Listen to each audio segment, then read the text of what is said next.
numva nezerewe umunezero ntashobora gusigura kubera ko ntoronka amajambo nkoresha mu kusigura. Ku mazina nitwa Jerome Niyonzima. Mu buzima bwa misi yose ni umunyamabanga mukuru wa leta y'u Burundi, nkaba n'umuvugizi wayo. Mu buzima bw'imwemu ndi umuvugabutumwa mu ishengero rya Pentecote. Ni ukuvuga yuko nagiriwe ubuntu kuvugira leta zibiri. Amen.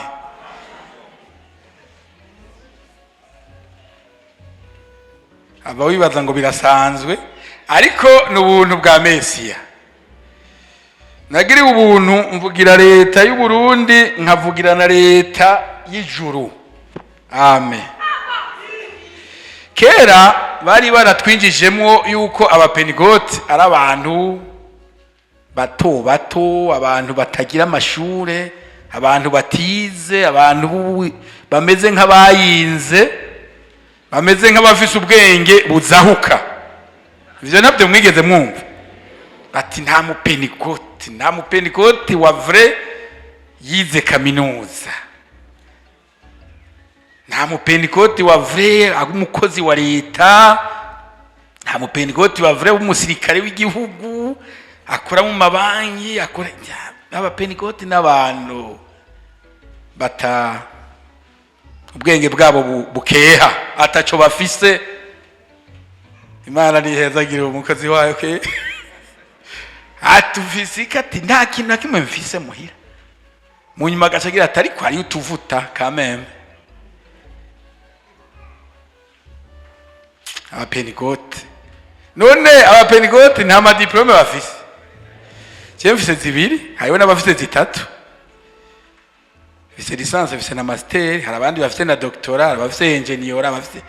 None uwo muntu yari yarigishije ko abapentecote ari abantu bayinze. Nibaza yuko yafatira ku gikorwa ca mpwemu yera. Ubundi nabagiye kimwe nabagije umushikiranganje umwe, ni iyo mukoranije abantu kuri stade, mwebwe barabumviriza mukavuga. Abantu kuri stade nawo abantu igihumbi baguma ari hora twumvikane. Aho mwabereye hamwe abona umuntu yabahojeje mwebwe. Ninde nawe nabahoza? Mpwemu yera. Mpwemu yera afite igikorwa gikomeye cagunda abapentecote ukamengana abantu bayinze. Ubwo rero n'upentecote afite ibidiplome vyinshi mugabo yigira yiciriye bugufi. Ariko umutima ari linda umutima wawe, nanje ndinda umutima wanje, abandi barinda amadiplome, tweho turarinda ubugingo. Linda we abandi barinda amatungo yawe, twanje ndarindu. Ari mpwemu yera gusa bagunda. Namubaza nti mwikoraniro uri buramatari ubu ufise abantu ibihumbi bingahe kuri stade kugira abantu bagume babahoza ngo hora twumvirize. Ariko ngaha muri bihumbi bingahe ninde yabahojeje? Mpwemu yera. Muntu rakimira ngumva ngo abapentecote oya ni mpwemu. Kubera yuko ngaha mpwemu yera yohagurutsa akabibi k'imyaka 70 kakaza ngaha, mwese muranuma mukakumviriza kuko ni Mesiya. Amen. Nawe ukiyoza ngo ni barayinze abapentecote. Barayinze. Ubushobozi bwa mpwemu yera. Bijya mukora bo bishobora, bijya mwonona bo bishobora, bijya musambura bo bishobora, ariko bafise ubagota. Mpwemu yera. Nukuri je nariko ndavuga nti none aha nitwigishijwe kweri, ariko kubera turi mu gahimbo. Amen. Kubera ko tukiri mu gihe c'agahimbo turabirya twongere turye n'ibindi. ameza y'umutunzi habako vyinshi, habako ivyamwa, habako imisururu, habako inyama, habako imboga, akabirya. Nama mvuga umupastori ngaha araha n'ubu Mutama Kineza yahora akunda kugira nkiri ngaha, yahora avuga ngo Kristo ampaye ivyo kurya bimwe nzobirya, ampaye n'ivyo kurya vy'umubiri navyo ndabirye. Amen. Urumva hariho ibintu ngaha mpwemu yera akora abitegetswe n'ijuru, akaza ngaha. Uwatanguye yatubwiye ngo tumugobere ntarengane, ngo yagira yirenganire rega yibandanirize. Batoya turakwinginze gumana natwe, kuko ntiyakiri mu gitondo, hagiye kuba ku mugoroba. Amen. Mbega hagiye kuba ku mugoroba, bugira buterane buhwibire mutari kumwe ni probleme. Aho ibintu byose biba mu mwijima biteye ubwoba, ariko niwa mugobera tugumane ni ibintu vyiteka cyane. Aha ni twari twize ati none aho nta kintu nakimufise, ufise iki? Ni jambo rirerire cyane. Ubwa mbere rero kugira icyo ufise hariho no kukimenya. Hariho abataco bafise, hari n'abagifise mugabo batakizi. Ariko Petero na Yohana bageze kuri rya rembo ryitwa Ryiza, ngo barashika ahantu ico kirema. Urumva ikirema ni nk'umuntu amaguru yanyunyutsa akizinga, aguma yizinze ngaho. Saidia papa. Petero aramuraba ati none tumbereza amaso. Ngira ngo iki kirema cyavuga kiti bashangiye naronka ibi bigabo, nawe ni bigabo byuzuye mpwemu menga ni ibintu nyene bifise inoti nyinshi. Ati feza n'izahabu urondera hatuna, ariko hari icyo dufise. Amen. Kandi icyo dufise turakiguha mu izina rya Yesu Kristo Umunyanazareti, haguruka utambuke. Icyo dufise ni iki gishobora gukiza abantu. Icyo dufise ni igishobora kumugurura abamugaye. Icyo dufise ni igishobora guhumura impumyi. Iyo rero utazi ko gifise, uraje impande y'impumyi ntuyihumure. Hari abafise rega ivyo batanga bindi. Umuntu agututse abagutegera amashi, umusubije igitutsi ubumwishi. Umuntu akuvuze mu kibano akanakubesha akakwambika ibara, nawe utiko nyambitse ibara azomwambika irindi, abaguteza amashi ubumwishi. Umuhiki yagusavye bene uko, wari kuvuga uti mu izina rya Yesu Umunyanazareti, haguruka utambuke. Ariko kuko utabizi ko ufise ubwo bushobozi, ugira ngo bwari igihe cya Yesu bamutumye ko Lazaro ari kumviro, barasemera bati nyaruka Yesu wa mugenzi wawe kagira gace. Yesu ngo asibira 2 jours hariya nyene, kubera bari bamaze kumubona akiza abagwaye. Mugabo Yesu yashaka cette fois babone ko nabapfuye nababazura, ntibamane mu mutwe ngo Yesu afise ububasha bwo gukiza abagwaye gusa. Amara iminsi birasibiye hariye bati Yesu, hariho n'uwamubwiye ati yewe Yesu yuba ngaha, kandi usanga nawe waraho mubwira uti yuba ngaha Yesu, kumbe ni hari. Amen. Ati yuba ngaha, Lazaro ntaba yahwereye. Nawe Yesu atoya nukugira bigaragare ko ntakiza abagwaye gusa, ariko nabo kanezi iminsi 4 mumva hariya ku mpanda 4 jours les ivoires. Iminsi 4 bamungurira mu gutwi bati ka Yesu rega ramaze kunuka, attention uhavumaramara. Ko bari bamuzi akiza abagwayi, akavuga ati ukwizera kwa kora gukijije genda. Mbwa ntibari bwamubona abwira umuntu ari mumva maze yo 4 jours ngo Lazaro sohoka, bakazabona Lazaro ngo urumva ubushobozi bwa Kristo babugarukiriza kugukiza abagwayi. Yadasibira hariya ngo Lazaro abanza shikeyo, bati none Lazaro ari mumva. Ngira ngo Maria canke Marita yaramwegera ati Yesu iminsi 4 mugabo, ati kurako kiya kibuye hariya, ati bamwongore bati misine yanutse nibapfundura kijya kibuye honyine barariragwa bagikuye ko ati Lazaro sohoka. Amen. Kandi nka Lazaro kumurinda wosanga ariho igimwemura ega nimumumenya Lazaro kumurinda aba yarapfuye iminsi nimaze guhera mugabo ivyaho bimaze kunuka Kristo akabizura. Ico ufise rero kukimenya ni vyiza. Nico gituma navuga nti twari twize mugabo ko turi mu gahimbo reka turye nibindi. Rero nanje amazina nayavuze nibyo nkora nabivuze ariko no ngaha narahakoreye sinoreka kubivuga. Aha nje ngaha kuyongora ijya shure yisumbuye yo ngaha haraheze imyaka 30. Nukuvuga ko umwana yavutse ari muri aba bamubaje ngo uyu muramwibuka uburi kuramugora kandi umuntu afite imyaka 30 ubu numugabo numukenyeza kuze. Rero bayutuye bamwibuka agira ati ntani wo nigeze mbona ndamwibuke imyaka 40. Bamwe nababonye nibutse umupastor umwe ubu baratashe benshi koko hagiye babivuga yigeze kutwigisha ngaha nyine nicara hajya kwijya ntebe ijya twicarana na bamwe muri abo bamwe nababonye bakiri ngaha yigeze kwigisha ariko aravuga ngene mu ijuru bizoryoha. Hanyuma caravuga ngo Nomani mumurinda aravuze ikinanda wenyene ariko mu ijuru na jewe nzokivuza.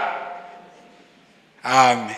Nomani yavuze ikinanda nta kinanda urumva ubu ni piano mbwa hari cya kinanda caguke avuga ngo Nomani aravuze ikinanda wenyene kumurinda ariko mu ijuru haleluya na jewe nzokivuza. Yewe uzokivuza nzokivuza nawe kwe. Nahari indya ziryoshe mu buryo bwombi bw'umubiri n'ubw'umutima. Nobashingira naye mwoca mwirigwa hamukaharara neje mukazinduka mugabo Mutama Pasiteri Bankembaga nashitse hajya nkandavyibuka kurujya muryango urusengero yaza bukebuke yurutse akavatiri kagasuzuki akaza n'agakoni kagufiya bukebuke ageze hada nyene harujya mujya imbere y'ujya muryango mugabo hasi hariya hari abakobwa batatu ndabibuka iyo histoire sinzopfa ndayibagiye. Abakobwa batatu bari baje kuririmba muri korale kujya baza gutegura hanyuma batatu batumbere bari imbere yiwe namba vyaramunukiye ntavyo nzi kuko ntavyo namubajije. Ashitse inyuma yabo ari abakobwa batatu baje muri korale asumira umwe ari hagati amufata be naha kwizosi ngo mwizina ry'uwamaye ububasha wa mwemu mbiwe ndagutegetse muvemwo amubika hajya bamusengeye avamwe abadayimoni yaragiye muri korali munafikiri mwibaza ngo ubu ntabiri ari aha kumurinda bizobagora kugira icyo mwireguza kuko ivyakorewe kumurinda iyo bibera i Tiro ni Sidoni baba barambaye amagunira bakihana. Iyo bibera n'Inewe ntibarindira Yona mbwa bivyabereye aha. Ndibuka umunsi umwe yasohoye umujimwe yari umujenama nuko yari umuki yari yacikije yari yapfakaye aracikiza cyaza kwicara ngaha imbere yamusohoye amwambaye gutya amuterera hanze andi ari umutamu byo byose ndavyibuka ngaha.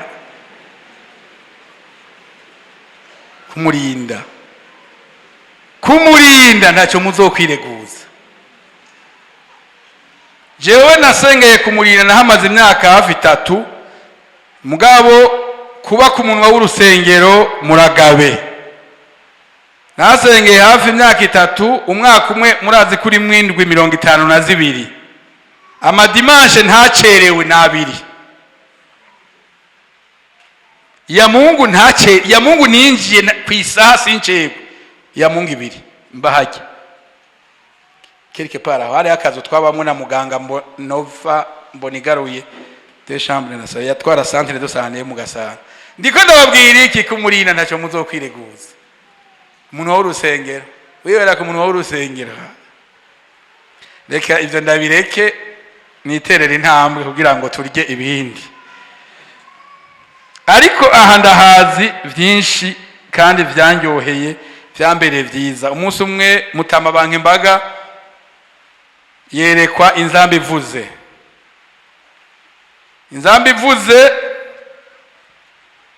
ngabona urumva birakomeye urumva umuhero w'isi ngabona Pastor Giliyoni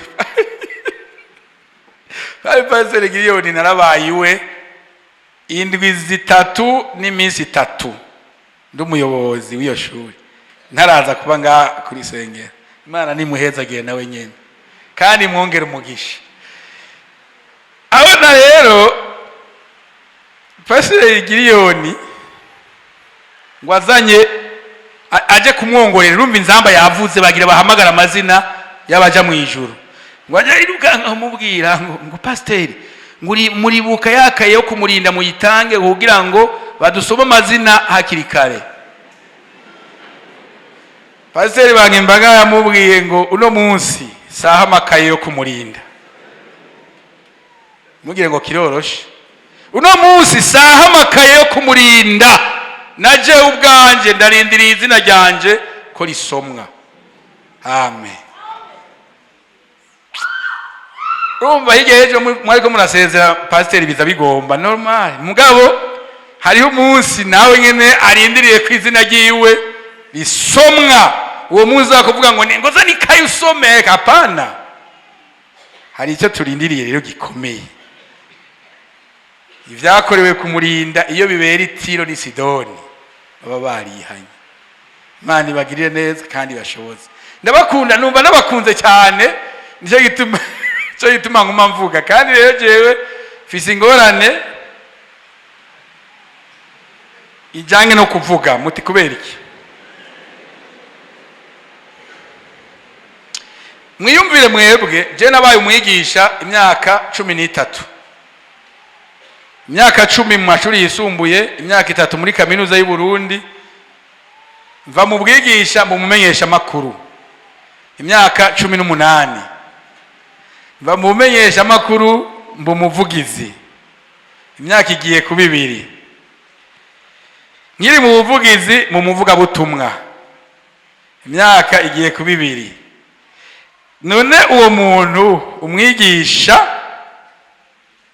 umumenyesha makuru umuvugizi wa leta 2 umuvuga butumwa n'umuntu w'imvuzi abo bantu bose ni imvuzi gusa navuze ko usiyongorane kuko nagumye ngendera ahantu ho kuvuga gusa imvuzi niyo gituma niko nabivuga bimwe ndagerageza kwishora ahandi byasaba ko umuntu aca agabanya volume atigezaho uvuze byinshi ariko ngomba kuvuga iki ninavuga byinshi urotenemwo basi icuno munsi kuko kenshi araho umuntu usanga bimucanze Samandari yahuye na Ina Runyonga aho bahuriye ntuhambaze hanyuma Ina Runyonga baza Samandari ati mbe Samandari uvuye Samandari ati jewe aho ubona mvuye ku isoko Ina Runyonga ati none ku isoko umbonera hari itabi muraryumva mwese Samandari ati naginshi ati none umbonera ryari riryoshe Samandari ati nabonye bose basoma bacira sinzi ko ari bwo buryohe bw'itabi hari gihe rero ibintu ubibona mugabo ntumenye uburyohe bwavyo kuko wewe utabiriye ko ngaho ugasanga uratashe bati mbega kumurinda uno munsi mwaronse iki tinabona bose biteragura ngira vyari biryoshe mugabo ntugire ikintu na kimusigarana waronse ushobora kuvuga ngo nabona bose basoma bacira sinzi ko ari bwo buryohe bw'itabi none nawe ukavuga uti nabona bese biteragura mpwemu yera yatingira vyari biryoshe ibyo byose biraryoshe ariko mu ntango bavuze bati umugobere ntarengane umuhana wawe. Amen. Nawe urengane. Mu nyuma bati mu gusaba uraza wibuka n'ico ufise. Amen. Ucerekane tirega ndafise. Tico mfise n'izina rya Yesu Kristo umunyanazareti nakiguhaye haguruka utambuke. Ubu naho icyo tugira dutandukire ngiki ni kindi kibazo urumva ibibazo no munsi bibaye bibiri. Kibazo geje kurengana ni ufise iki. Kibazo gikwirikira naco ubu kivuga ngo witwa nde. Amen. Tuzingurure rimwe ahantu habiri kugira ntituze kuzingurura kenshi. Tuzingurure muri Luka igice cya 15. Ubu n'ubutumwa bwiza bwa Yesu Kristo uko bwanditswe na Dr. Luka. Igice cya 15 ku murongo wa 15 nyene mushireyo akantu k'akamenyetso. Luka 15 kuri 15 mushireyo akamenyetso. Mushobora gushireyo kada kanyuzi ko muri Bibiliya. Hari akanyuzi ko muri Bibiliya kabigenewe. Henshi karatukura ahandi karera bivanye na Bibiliya ngene yakozwe. Aho kanyuzi kari muri Bibiliya ugashire muri Luka 15 kuri 15. Ucugenda kuzingurura mwitanguriro. Itanguriro naho 32 kuri 22. Ushireyo akandi kamenyetso. 32 kuri 22. Shira kamenyetso. Weje gushirayo rero ucugenda uzingurure hajya muri Luka twatanguriye kugira dusome. Ubutumwa bwiza uko bwanditswe na Luka, ubu n'ubutumwa bwiza bwa Yesu Kristo. Tusome ku murongo wa 15, igice cya 15 umurongo wa 15. Aragenda gushumba ku muntu wo muri ico gihugu, amurungika mu itongo ryiwe kuragira ingurube. 16. Yipfuza guhazwa n'ibishishwa ingurube zarya, ntihagira n'ubimuha ngo yumvirize ko.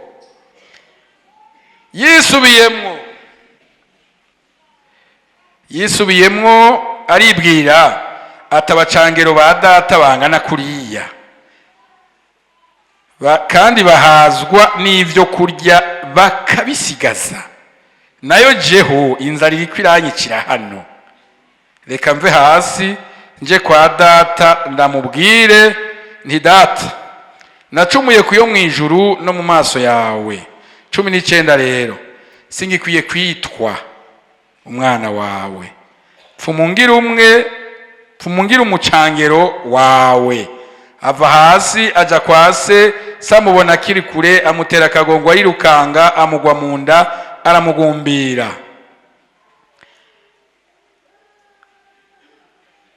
Ku murongo wa 23, muzane yashuri nuze muyibage turye tunezerwe, kuko umwana wanje yari yarapfuye none arazutse, yari yarazimiye none arabonetse, nuko batangura kunezerwa.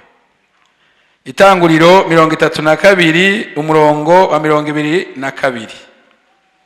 Twari twashize akamenyetso burya. 32 ku murongo wa 22. Avyuka muri iryo joro ahitana abagore biwe bombi, inshoreke ziwe zose n'abana biwe uko ari 11, ajabuka icambu ya Boki. Arabajana abajabutsa uwo mugezi, ajabutsa n'ivyo yari afise vyose. Maze Yakobo asigarayo wenyene. Haza umugabo baranigana bashitsa mu mutwenzi. uwo mugabo abonye yuko atamushoboye akora ku ngingo zifatanya ifyinga n'itako rya Yakobo, imerero ry'itako ryiwe rirahinyagara. Bakiriko baranigana, uwo mugabo aramubarira ati ndekura kuko umutwenzi uratambitse. Aramwishura ati singurekura utampezagiye. Nawe aramubaza ati ugize gute? Niryo rero, witwa nde? Ati ndinde, ndi Yakobo. Aramubarira ati ntuzosubira kwitwa Yakobo namba, ariko wiswe Isirayeli, kuko waniganye n'Imana n'abantu ukanesha. Yakobo aramubwira ati ndakwinginze nyibarira. Aramubaza ati umbariza iki izina ryanje? Amuhezagirira hehe? Aho hantu. Yakobo yita aho hantu Peniyeli, ati mbonanye n'Imana imbona nkubone. Amen. Ndisubira gusenga kuko twari twasenze. Uyu ni Yakobo, uriya nawe n'umwana w'icangazi. Umwana w'icangazi histoire yiwe murayizi, ntawe yisubiramwo birebire. Yabwiye Yesu ati ufise ibintu vyinshi ngaha, tugaburire. Urabona uri mu gutaha guhamvya basogokuruza, bitugaburire kugira ngo jewe umpe ivyanje, hanyuma uwo nawe wundi tuvukana mu ivyiwe jewe nimenye. No munsi ari nk'amazu barayagabura aramatongo uko nyene mpereze. Sara biraba ati n'ubundi nobahaye, aramuhereza. Aca korokera mu muji, sinze ko yagiye mu Rumonge canke Bujumbura, mugabo vyose birahera.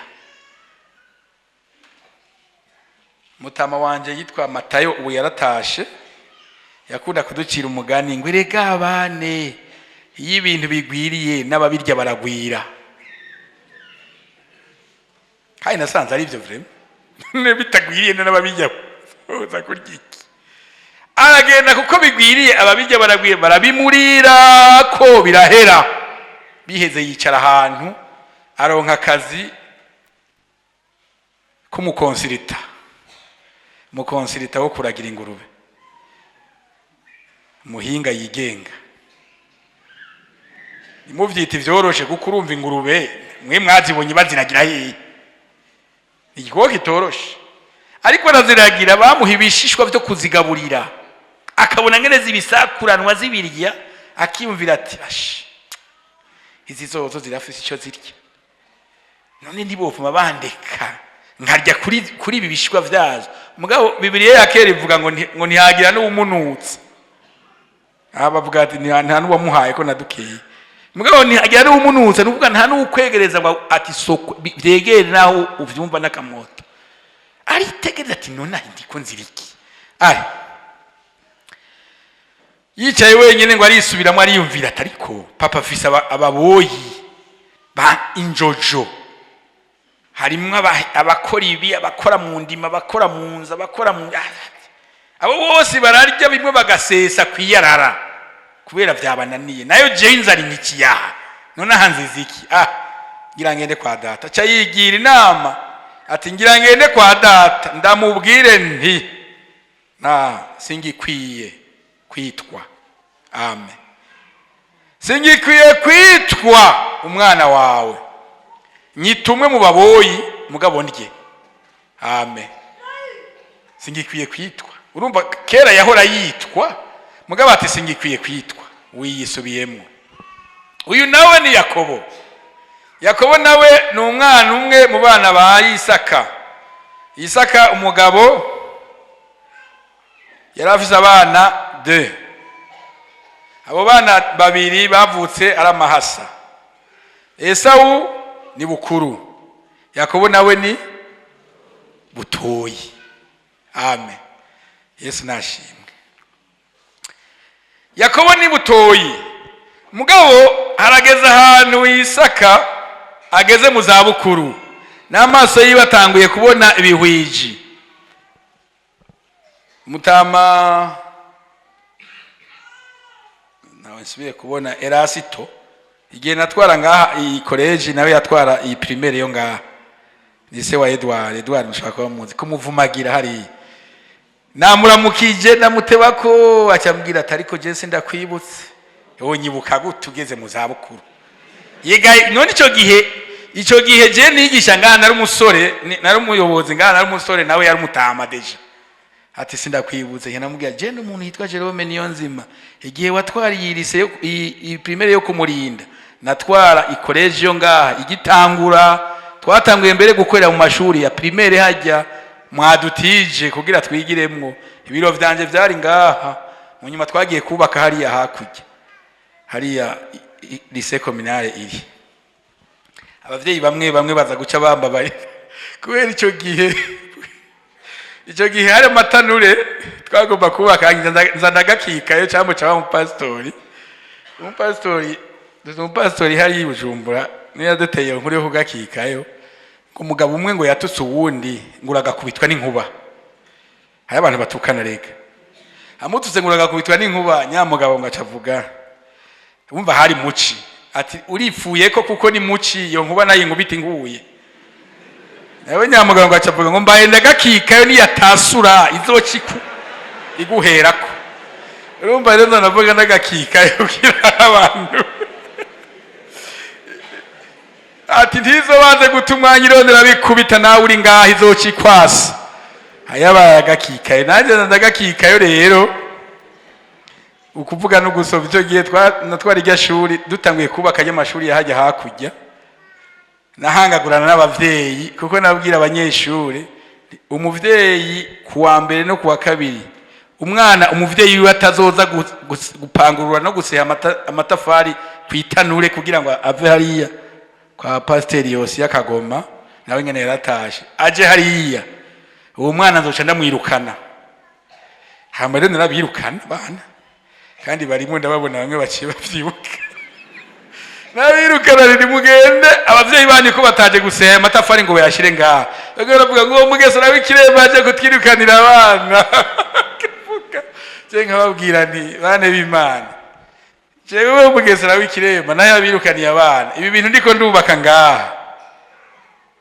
ninagiye n'Ikiremba nta n'itafari na rimwe nzotwara nariko nk'inyuma y'imyaka 30 narezere ko n'umusazi imyaka 30 nyene muzaba muyitegereza ayo mashuri mukavuga muti hari igeze umuyobozi basha yaduhamagarira iterambere icyo gihe Imana niyo bahezagire kandi urumva sinabanka naho nirukana abo bana kwari kugira ngo abavyeyi baze gukora ivyo bikorwa urumva rero amajambere abaho Yakobo rero reka twisubirire kwa Yakobo yari butoyi se ageze mu zabukuru ntakibona azabona ibihwijihwiji aravuga ati harageze ko uyu mwana wanje Esau ariwe bukuru ndamuhezagira nkamuha umugisha kugira ngo azobe samuragwa azojere ivyo mu rugo aramubwira ati mwana wanje ipange neza uzoze ndaguhezagire hanyuma Esau akavyumva yamba yari umuhigi byose ndabigarukako aramubwira amakondisyo kugira ngo azohezagirwe mugabo mama wabo aravyumva aca agenda abwira Yakobo ati rega so agira hezagire bukuru none rero gerageza utegura ibintu biryoshe bimeze nk'ivyo so akunda hanyuma ucuzana ndakwereke kugira ngo umugisha ntugucike ega rero abantu batekera umutwe abana n'aba mama kenshi bagomba ikintu ko kiza baratuma umwana bati genda ubwire papa ibi nibi namubonye ko afite inoti ti mubwire ko dukeneye televiziyo wewe uvuge kuyumva umumama aratuma umwana akacaza akabivuga ama wewe harawe ubimenye utevye yuko ari mama we yamutumye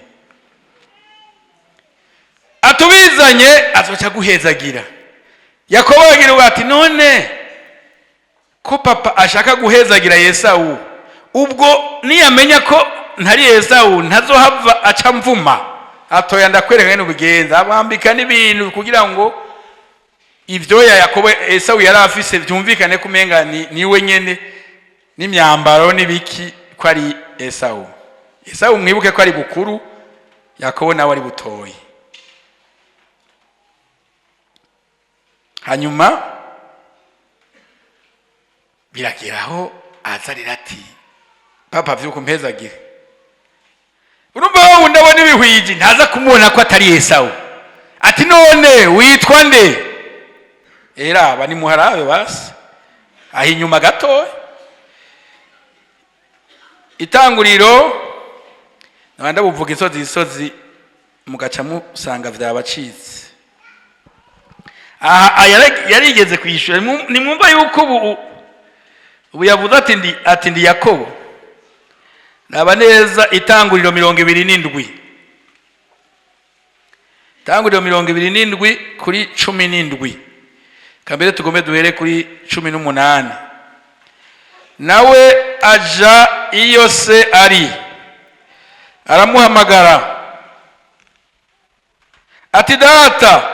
Aritaba ati sabwe. Ati urindega mwana wanje. 19. Yakobo yishura se ati ni jewe nde?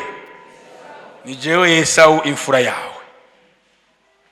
Ni jewe Esau imfura yawe nkoze ibyo wambariye. Dusimbe tuje kuri 21. Isaka barira Yakobo atehigira hino mwana wanje ngukorakore. Menye kuri Esau umwana wanje koko canke ko utari we. Nuko Yakobo yegera se wiwe Isaka aramukorakora. Aravuga ati ijwi ni Yakobo. Ariko ibikonjo ni vya Esau, ntiyamenya uwo ari we. Kuko ibikonjo vyiwe vyari kubwoya nk'ivya mukuru we Esau. Nuko aramuhezagira. Mugabo aramubaza ati mbega uri Esau umwana wanje koko? Nawe arishura ati ndiwe. Witwa nde? Ndi bukuru. Ndi Esau, ndi bukuru. Yega Yakobo yari butoyi. Ati vyukuri uriwe? Ati ndiwe. Ati uri kuravuga kuko ntakubona. Uri kuravuga ndumva ijwi kuri butoyi. Mugabo nta kundi ndagukorakoye numva umenga uri Esau kuko yabona iki? Ibihwiji. Ariko kuri Peniyeli ati mbonye Imana imbona nkubone. Hari gihe haza iyitabona ibihwiji. Amen. Iyitaraba ibihwiji iriteguye kuza mugasumirana mu mutwenzi. Yitabona ibihwije nka Isaka. Kandi uwo munsi uzokwemera kuri butoyisha. Gobera nigana kubera ko kataramuheramo ako kwiyita bukuru. Ikikora acaba wa Kenya. Hari igihe ikora ko kaba wa Kenya. Kandi ico gihe urinde. Ndi Yakobo, ndi butoyi vrema. Navyemeye vrema ndi butoyi. Ko yagira ngo mpezagira. Hari umuhezagiro pirate. Yende umuhezagiro wa pirate yahawe n'utabona abona ibihwiji. Hari imihezagiro igana abantu biyo ma diplome. Agatara diplome y'abandi bantu vrema kaza nje gusaba akazi narayejeje fise diplome ni atari gwiwe. Ati ndi bukuru. Kumurinda ngira nta bari mu bafite ama diplome pirate mugabo mu gihugu bariho. Kuko bihora bigaragara. Ati ndekura kuko bugira buca ati sindakure ko rutampezagiye. Umuhezagiro ntiyari yarawuronse none yasubira gusaba umuhezagiro wiki. Ko cagihe Isaka yari yaramuhezagiye. Mwamubonye Yakobo. Ati sindakure ko rutampezagiye kandi yari yarahezagiwe. Yarageze gihe arabona ko yamuhezagiro wari pirate. Ati ngo mu muhezagiro original. Nza guhezagirwa ntari bukuru ntitwa bukuru kandi ntari we. Ati sindakure ko rutampezagiye. Uwo mugabo baniganye nawe ati muko ndaguhezagira. Banza wemeresha. Witwa nde? Ati ndi Yakobo kwere. Hanye kumva ko ari ati ndi Yakobo kwere. Uri Yakobo ndi Yakobo. Uhereye none. Amen. Ko wemanze kuri butoyi ndaguhezagiye. Ntucitwa Yakobo kundi ryazina ry'umu escrow. Ubu uzokwitwa Israeli. Amen. Erega Yakobo byasigura escrow. Mu majambo avunaguye. Wemeye uti ndemeye ko ndi umu escrow. Ikiguhezagira uti ntucitwa umu escrow rero. ugira ubu umwana wanje w'ukuri Isirayeli ubura bwanje ati singikwiye kwitwa umwana wawe ngira umucangero yamugize umucangero none ko wemeye kutagikwiye kwitwa umwana wanje nanjye ndakugize umwana wanje w'ubura nimuzane yashuri nuze tuyirye tuyibage tunezerwe umwana wanje apana umucangero yari yarapfuye none arazutse erega wemeye iryo zina ryawe rya vrai urinde ndi maraya umva ikigira iti ntucitwa maraya ukundi urinde mimi bandi ndi musuma ntucitwa umusuma ukundi kuko ugemera witwa nde uno munsi kumurinda amen witwa ndega wa muntu kugira ngo uhezagirwe umuhezagiro original wanze wemanga izina ryawe rya vrai witwa nde uce uhezagirwe burya Yakobo ntiyarazi ingaruka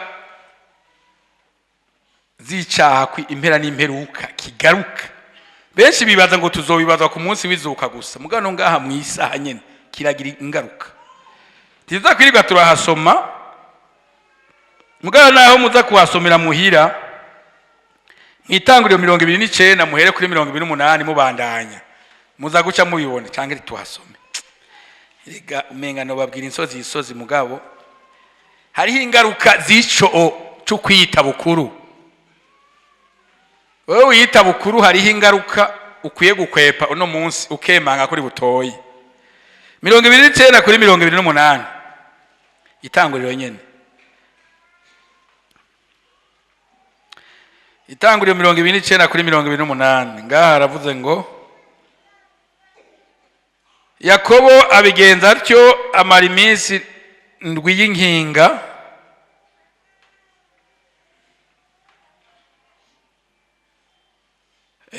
iminsi ndwi y'inkinga Labani aha uwo mwana wiwe Rakeli injoreke yiwe birura ngo amucorekere Yakobo arongora Rakeli nawe nagiye kureka mbere haruguru gato yimuce muvyumva kuri duherajya kuri 200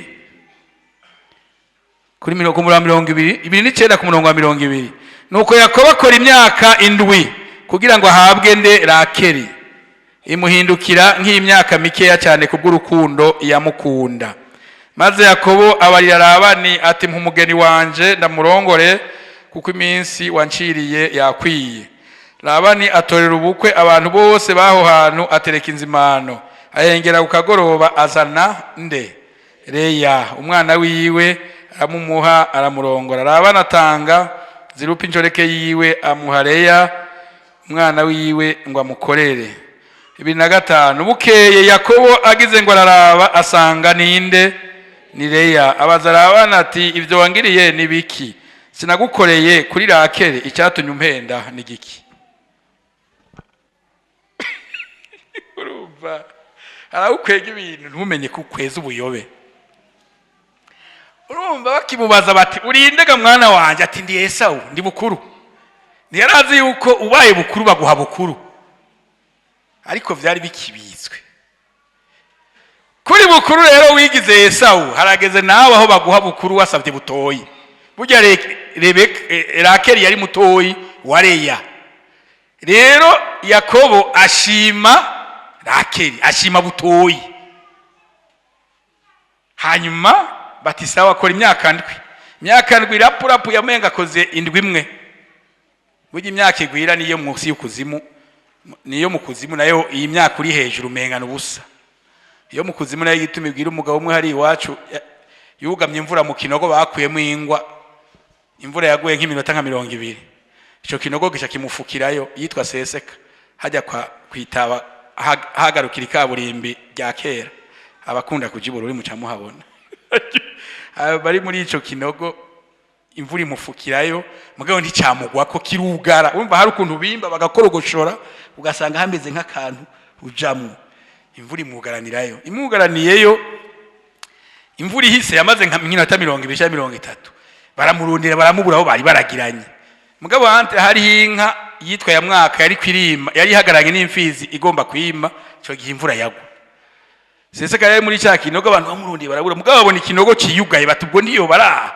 baraza barafurura baca bamusangayo iyashu yamurenze aho yagatunyi bativayo avuye yamaze iminota nka 12 wamenga amaze y'amezi 12 ahitse ngabo baza bumva bagije ngo mbega ngo ya mwaka ntiravyara bati ya mwaka ntirima no kwima urumva yari gihagararanye n'imfizi mugabo amezi yo mu kuzimu amasaha yo mu kuzimu iyo minota 12 wamenga amaze y'amezi 12 ati none ntiravyara bati ntirima iracahagaranye aha rero iminsi imyaka ndwi yakoreye Rebeka yabona umenga n'umunsi umwe kuko yamukunda arayihejeje ati mpa ari abantu batazi ahavuye ikintu bavuga ngo kwimyiza ibamfu nk'uvuye kuragirira inarume burya Labani yari inarume wa Yakobo yari inarume no kuvuga ni onkle ni muyomba rero kwimyiza ibamfu mwene y'imyiza ibamfu no kuvuga ko wewe yasavye umugeni yitwa Rakeli bati mukorere imyaka ndwi arayikora arayiheza ayihejeje ati mpa wa mugeni batirindira turamukuzanira nta ngorane bayengera ku mugoroba bamuzanira bukuru ari we Leya bashira hariya ngabo burakeye ariko aramwitegereza ati kumbona bampaye bukuru none wa munsi ntibavuze baturinde ga mwana wanje ngo ndi Esau imfura yawe okay kuri Esau imfura bazoguha Leya imfura aho kiraha nyene uweskro wakoze burakugaruka nkubwo buramugarutse byabaye ngombwa ko kucambu ya Boki ahabonere yimubona ibona nkubona adazoshobora kuyihenda ati imaze gufyonda kanda turinde tindi Yakobo uri Yakobo tindaguhezagiye ubu ba Isirayeli amen Imana nitugirire neza babaye ati ahari kugira uronke Rakeli ugomba yine myaka ndwi aja karado nibaza iyo myaka yarabaye miremire yoye aradode yine myaka ndwi ba 14 bamuhereza Rakeli naho nyene bagiye ntiyamushikanye wabo burya yapfiriye mu nzira kubera iki ewe Yakobo wigize Esau wise bukuru bamuha bukuru urumva icyo ukora cyose aha izina ryawe ntugemange riraguhinduka rirakugaruka hariho rero benshi baryoherwa no kwitwa bukuru bakibagira ko bifise ingaruka nawe wari butoyi ukiyita bukuru abantu benshi kwiyita ukutari no kuvuga ni ngaho ubwira abantu uti mwihana ubwami bw'Imana buri hafi ukabivuga mu majambo mugabo Yesu yacengeka ati abagwaye mu bakize abapfuye mu bazure abarushe baruhuke ku bwanyu no kuvuga genda uragirira neza abantu mugabo ukavuga gusa ngo mwihana ubwami bw'ijuru buri hafi mugabo wawe umuntu w'inzigo abagusaba umunyu ntuwutange bakuguranya amahera ntubahe bagusaba indaro ntuyitange uriko wiyita bukuru mugabo uri butoyi Bakame n'agakwavu kandi n'agakoko gaciye ubwenge Musi umwe umwami yatumye ko defile y'ibikoko bifise amahembe mbere ntiyari defile yari inama iyo nama ngira harimo peridieme baje inama iheze bashagira bati tubahi nawe abantu baje bava kure nk'ubu twe twavuye Bujumbura twari kuronka menshi kurusha abavuye mu Rumonge ari peridieme rero ibikoko bifite amahembe bize Bakame kati none ibintu kumenga bahava babirongeramo inyungu jewe nayo Bakame karondera amahembe ngira y'ingeregere canke y'impongo ataremereye kayakubita kwishashara gakubita karanega mu bindi bikoko vy'amahembe hanyuma rero burya abakuru kenshi baza batevye burya umukuru afite itegeko ryo kwinjira inyuma y'abandi bose no gusohoka imbere aho naho ngenda gakitse kugira ngo mumenye na protocole nayo ingene igenda umukuru yinjira inyuma agasohoka imbere kandi umukuru rimwe mu murindira hanyuma Bakame binga ibikoko byose birarindiye ko intambwe ari umwami w'ishamba ishika kugira ngo itange inama ndahagaze ngayiko ngiyo saa 2 ngiyo saa 3 ngiyo saa 4 ngiyo saa 5 intare ntirashika urumva urubanza ntiruraba inama nshobora kuba umukuru atarashika birarindira ngiyo saa 6 ngiyo ryazuba naryo ritazi ivya Bakame riraka hanyuma rero bakumva ibindi bikoko bikumva Bakame kidoga izuba riratse ibiyaga vyiyagirehashe ati nibiki Bakame kudatekereza nga muri no rubanza ngo izuba riratse ibiyaga biyage bati Bakame kudahora none Bakame ntiwohora izuba ngo yariratse ngo riratse ibiyaga vyiyagire nawe urumva gafise ishashara nga kaguma kidoga bati nibiki ngo riratse kariratse ibiyaga biyage baza babona ihembe rya mbere rirakorotse nako karamijuka inama igera gutangura Bakame kavuyemwo kuko katari gafise amahembe original hari umunsi rizokwaka ibiyaga bikayaga twese twicaye aha turaberanda nta hari wo kwagiriza ibintu ya mugabo hari umunsi rizokwaka ibiyaga biyage hari umunsi rizokwaka Yakobo atagishobora kuvuga ko ari Esau ubu ngaha biroroshe mugabo rizokwaka ibiyaga biyage kandi sikera biza nk'igipimo twese ubu ni sawa mu isengero mugabo hari ya Esau pirate utari wawo nyere w'imfura mugabo wiyita Esau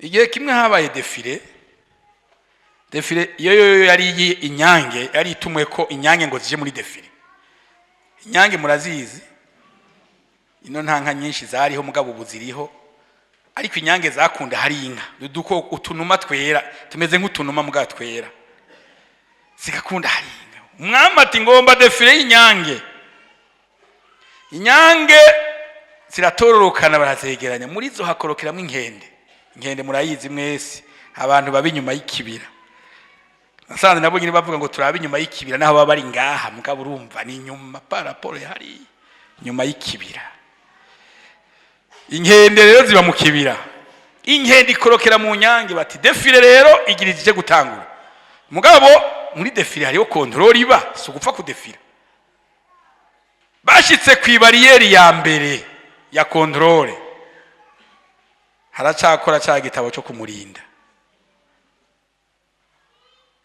bati wewe uri nyange iti je ndi nyange none ko ari byo wivugira ubu igara umunsi tazovyivugira uri nyange ndi nyange bati wewe nubwo butama nk'inkende aho uri nyange je ndi nyange naho mbona afite ubutama nk'inkende wewe nuwo murizo nk'inkende aho uri nyange ndi nyange uri nyange kwibariyeri ya mbere nikayo kumurinda urumva bakubona ibikorwa ukora gusa tirengana wa nyange muzindi inkende iragenda muzindi bariyeri ya kabiri hari uwundi yicuza ati hagarara wewe kusa n'inkende nibiki wewe uri nyange ndi nyange uri nyange ndi nyange nuwo murizo aho wowe uri nyange ndi nyange kufise ubutama nk'inkende kuvuga utujambo nk'abapagani ko wiba nk'abandi bose aho wewe amen aho uri nyange wewe kumengura gigiturire